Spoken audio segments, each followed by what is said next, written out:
Well, we all know, we've all been feeling the pain. High inflation, of course, huge problem for all of our budgets, but it actually may offer a money-making benefit if you've got some cash to spare. That's right. And Fox 26's business reporter Tom Zizka is live and says a deadline is fast approaching to take advantage of some historic savings. Tom. Jonathan, Heather, good evening to you. We're talking about savings bonds tonight. This is one I received as a kid in the mid-'80s. It's a Series EE bond. Set interest rate, a small rate that matures over 30 years. So the number's all grown up by now. It's worth about $103 and change.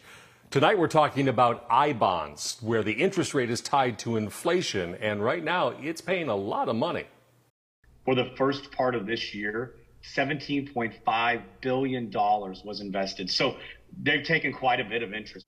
Houston financial planner Danny Ratliff says that interest in I bonds has skyrocketed since the Treasury Department announced in April that the 6-month rate of return would be 9.62%, the highest since they were introduced in 1998.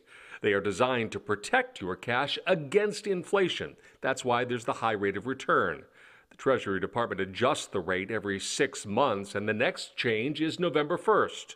So how does an I bond work? First, you won't be terribly surprised to find the government has a very complicated formula to compute interest. But at its most basic level, if you started with a $1,000 I bond at that 9.62% interest rate, at the end of a year at that same rate, you'd have an extra $96.20. On top of that, it is compounding interest, meaning as your total grows, you earn interest on those new amounts. You also won't be surprised that there are some rules. I bonds must be held for at least 12 months, and if you cash out before 5 years, you lose 3 months worth of interest.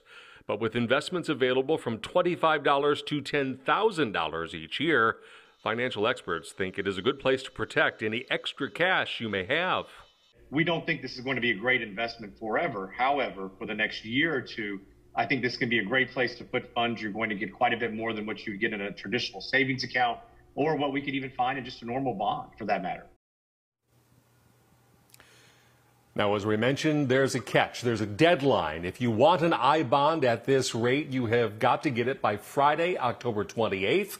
Again, the Treasury Department will announce a new rate, an adjusted rate, on November 1st. That'll last 6 months. It is likely to remain elevated as well. It can all be done online at the department's website, treasurydirect.gov. I've got a link on my Facebook page. Watching Your Money, I'm Tom Zizka, Fox 26 News.